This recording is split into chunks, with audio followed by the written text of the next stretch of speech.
He also quoted a Quranic verse, La ikraha fid din, which means there is no compulsion in religion.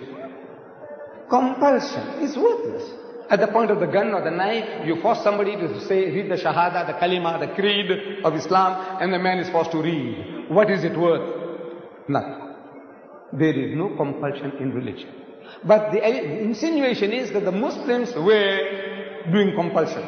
I said, look, my brother, Sharosh, you are a proof that the Muslims didn't use any compulsion for 1,400 years.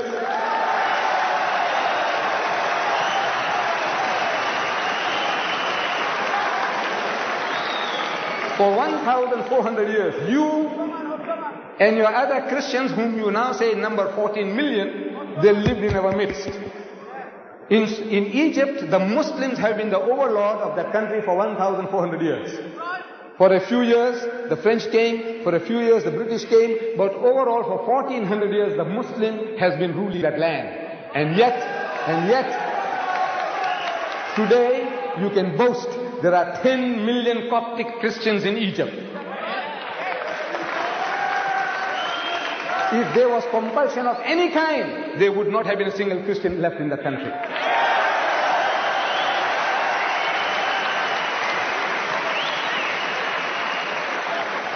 The Muslims ruled Spain for 800 years. 800 years. Because we failed to deliver the message, we were kicked out.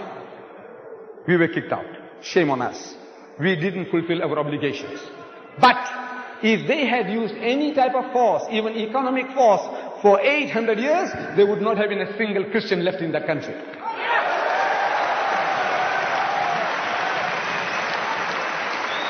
We Muslims, we ruled India for 1,000 years. But after 1,000 years of Muslim rule, eventually when partition takes place, the Muslim gets 1/4, the Hindu gets 3/4. Why? Because we didn't do the job. We didn't use any compulsion.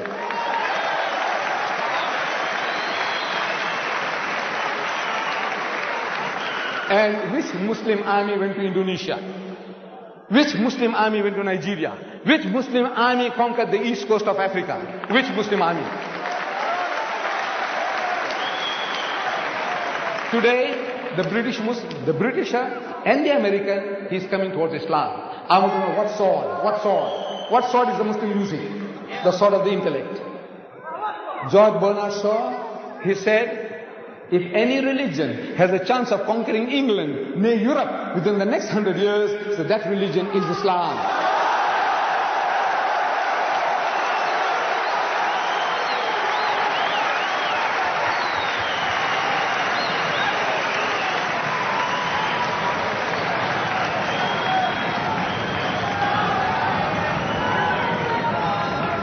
Look, Bernard Shaw had the foresight, he could see. But we Muslims, we have failed Islam. Wallah, we have failed. We have failed. We haven't made a start yet. We believe. We say we believe, but we have not made a start yet. This is our problem.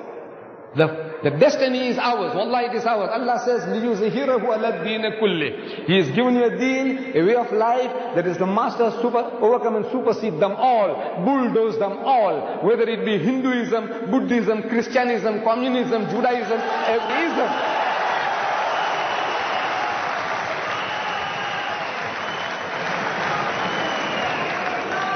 Sword. I'm asking, what sword? Thomas Carlyle in 1840, he delivered a series of lectures here in the UK.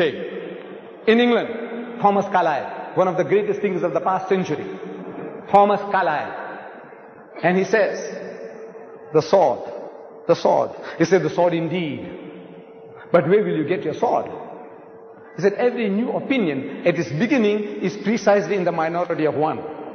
In one man's head alone, there it dwells as yet. That he take a sword and try to propagate with that will do little for him. He said, first you must get your sword. And how do you get your sword? Through the intellect, through reasoning.